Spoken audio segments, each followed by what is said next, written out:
Hello, this is Halla Chaudhary in front of you, and today we will learn very important items of grammar, that is clause. Okay, আজকে আমরা শিখব clause কি, কাকে বলে এবং ক প্রকার, এবং এটি আমাদের গ্রামারের একটি গুরুত্বপূর্ণ অংশ। সেক্ষেত্রে বেশিরভাগ শিক্ষার্থী যারা আছে তারা এই বিষয়টি অনেক সময়ই বলা চলে বা বুঝতে পারে না বা বোঝা হয়ে ওঠে না। এনিওয়ে, আমি আজকে একটু চেষ্টা করব যাতে করে একেবারেই যারা বোঝে না এই বিষয়টি তাদেরকে কিভাবে এটা বোঝানো যায়। এনিওয়ে, আমি আশা করছি আপনারা ভালো আছেন, সুস্থ আছেন, পাশাপাশি ঘরে আছেন, যেহেতু আমরা সাফারিং করছি ফ্রম কোভিড-19, এবং ইনশাআল্লাহ very soon we all will be free again, right? Okay, so আমি এখানে বোর্ডে দেওয়া আছে ক্লজ, অ্যান্ড আমি যদি এটাকে ডেফিনেশনে যাই বা ডিফাইন করতে চাই তাহলে এটা দ্বারা সেরকম যে a group of words that has a finite verb and a subject. আমি আবার বলছি, a clause is a group of words that has a subject and a finite verb. Well, সেক্ষেত্রে আমি কিন্তু এর আগে যেমনটা বলেছিলাম ফ্রেজ নিয়ে কথা বলেছিলাম আগের একটি ক্লাসে। ওকে, সেখানে বলেছিলাম a group of words but that has no subject and finite verb. Okay, so আমরা ফ্রেজগুলো শিখবো বা ফ্রেজগুলো প্র্যাকটিস করবো in our day to day life to make a live conversation, right? Smart conversation.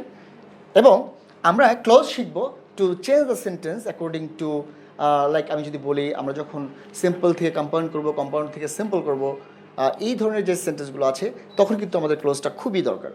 Okay, so আমি এখানে আজকে দুটো ক্লোজ নিয়ে কথা বলবো। ক্লোজের কিন্তু অনেকগুলো কাইন্ডস আছে, তার মধ্যে অন্যতম হচ্ছে প্রিন্সিপাল ক্লোজ এবং সাবঅর্ডিনেট ক্লোজ।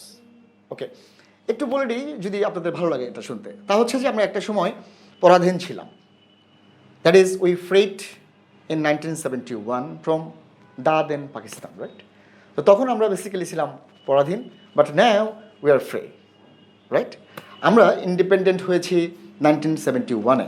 সো আমি যদি ইন্ডিপেন্ডেন্ট ক্লজের কথা বলি সেক্ষেত্রে যেটি দাঁড়ায় তা হচ্ছে যে ক্লজ অন্য কোনো ক্লজের উপর নির্ভরশীল না।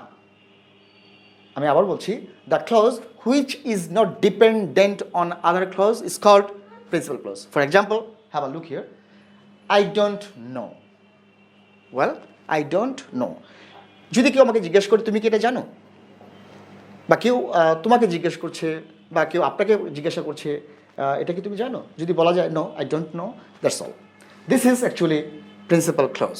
ওকে, অন দ্য আদার হ্যান্ড যদি আমি বলি what is dependent or subordinate clause, so have a look, where he was born, এটা কিন্তু যখন আমি শুধু এই অংশটুকু কভার করছি, এটুকু যখন দেখাবো তখন কিন্তু ইন্ট্রোগেটিভ সেন্টেন্স হয়ে যায় এবং কোয়েশ্চেন থাকে বা থেকে যায় যে তুমি কোথায় জন্মগ্রহণ করেছো বা সে কোথায় জন্মগ্রহণ করেছে, রাইট?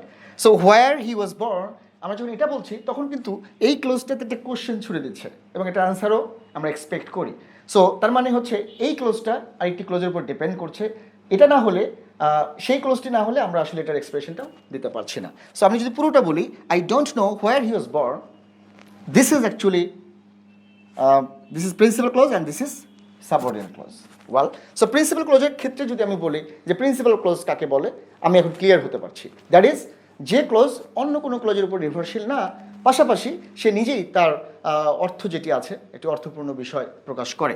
সো আমি এটা ডিফাইন করেছি বা আমরা বিভিন্ন বইয়ে যেভাবে পাবো, an independent clause functions on its own to make a meaningful sentence.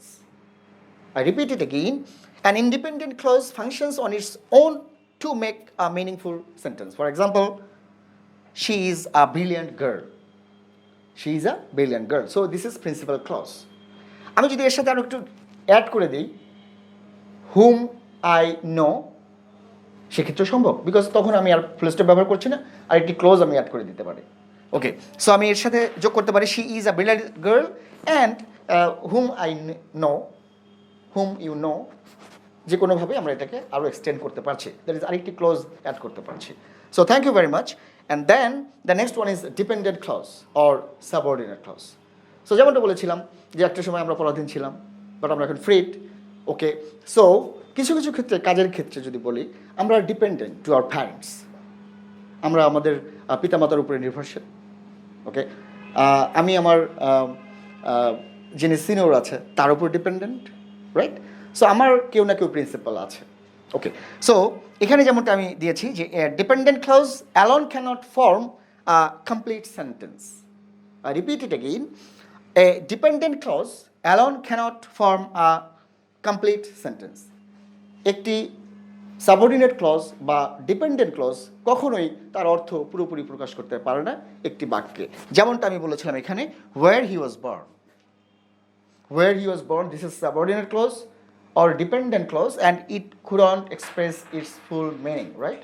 So full মিনিংটার জন্য তাকে আসতে হচ্ছে এইখানে, দ্যাট ইজ প্রিন্সিপাল ক্লজের উপর ডিপেন্ড করতে হচ্ছে, that is I don't know, I didn't no.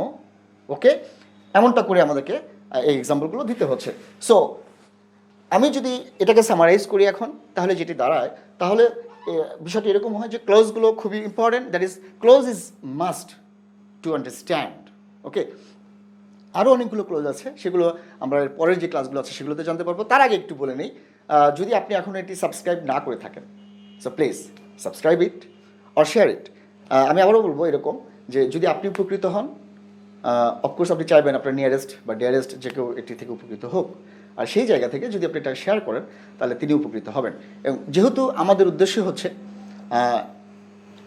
In home, at home and in abroad, আমরা চাচ্ছি আমাদের যে প্রচেষ্টা এটি যাতে মানুষের কাছে পৌঁছে যায়, এবং যারা আসলে আমাদের যে মডার্ন যতগুলো ফ্যাসিলিটিস আছে বা ডিভাইস আছে ব্যবহার করতে পারে না, অ্যাটলিস্ট আমরা এই কারণে প্রথম থেকে যেভাবে ধারাবাহিকভাবে ইউটিউবের মাধ্যমে অ্যাকচুয়ালি আমরা এই ক্লাসগুলো তাদেরকে দিতে চাচ্ছি, যাতে করে তারা উপকৃত হয় এবং বিশ্বের যে কোনো প্রান্ত থেকে আমাদেরকে পেতে পারে, এটি সহজ উপায়। সো আমি একটু সামারাইজ করছি আজকের ক্লাসটি। তা হচ্ছে আমরা আজকে কথা বললাম ক্লজ নিয়ে, এবং ক্লজের যে ডিফিনেশন সেটা বাংলায় হলো এরকম যে একগুচ্ছ শব্দ, এবং অবশ্যই সেটি একগুচ্ছ অর্থপূর্ণ শব্দ, যেটি একটি সাবজেক্ট থাকবে এবং একটা ফাইনিট ভার্ব থাকবে। এই সাবজেক্ট এবং ফাইনিট ভার্ব নিয়েও আমাদের ক্লাস থাকবে। আমরা ইনশাল্লাহ সেই ক্লাসগুলো থেকেও সাবজেক্ট এবং ফাইনিট ভার্ব কী এগুলো বুঝতে পারবো। তবে শুধু ক্লোজটাকে বোঝবার জন্য আমাদের যেটা দরকার সেটি হচ্ছে a group of words that has a finite verb and a subject, and that is যেটাতে আমরা যদি এটাকে অর দিয়েও চিহ্নিত করতে চাই, সেটা সহজে বলা যায় যে clause contains only one subject and a finite verb. এটা বিভিন্ন ব্যাকরণে বা বিভিন্ন গ্রামারে বিভিন্নভাবে দেওয়া আছে, বাট মূল কথা যেটি সেটি কিন্তু একটি, দ্যাট ইজ সাবজেক্ট থাকতে হবে এবং পাশাপাশি প্রেডিকেট থাকতে হবে। On the other hand principal clause আর ইন্ডিপেন্ডেন্ট ক্লোজটা আমাদের মাথায় রাখতে হবে যে প্রিন্সিপাল ক্লোজ কাকে বলে as well as independent clause কাকে বলে, দুটোই সেম। সো আমরা কিন্তু এটা ভুলে যাবো না কখনো যে যদি কেউ আমাদেরকে আস্ক করে যে হোয়াট ইজ প্রিন্সিপাল ক্লোজ, এটি একটি, অথবা যদি বলে what is independent close, same. That means এটা কিন্তু আলাদা না, আমরা দুরকম করে বিভিন্ন গ্রামার বই এটি পাবো। ওকে, অন দ্য আদার হ্যান্ড এটার যেটি আমি ডিফিনেশন করলাম বা ডিফিনেশন দিলাম তা হচ্ছে an independent clause functions on its own to make a meaningful sentence. For example, she is a brilliant girl, she works hard, okay, I like playing, etc. So এগুলো হচ্ছে principal clause or independent clause. On the other hand, dependent clause হচ্ছে সেটি যেটি অন্য একটি ক্লজের উপর নির্ভরশীল, কারণ এটি তার নিজের অর্থ প্রকাশ করতে পারে না আরেকটি ক্লজ ছাড়া। ওকে, সো এখানে আমি যে এক্সাম্পলটা ব্যবহার করেছিলাম সেই এক্সাম্পলের ক্ষেত্রে আমরা আরও অনেক এক্সাম্পল ব্যবহার করতে পারি। সেক্ষেত্রে I don't know where he was born, আমি এটাকে স্ট্যান্ডার্ড করে দিয়েছি। আপনি চাইলে এটি বিভিন্নভাবে আরও অনেকগুলো সেন্টেন্স দিয়ে আপনি এটি তৈরি করতে পারছেন, এবং হাজারো সেন্টেন্স তৈরি করা সম্ভব যদি আমরা এটাকে মিন করি অথবা এটাকে আমরা ভালো করে বুঝতে পারি।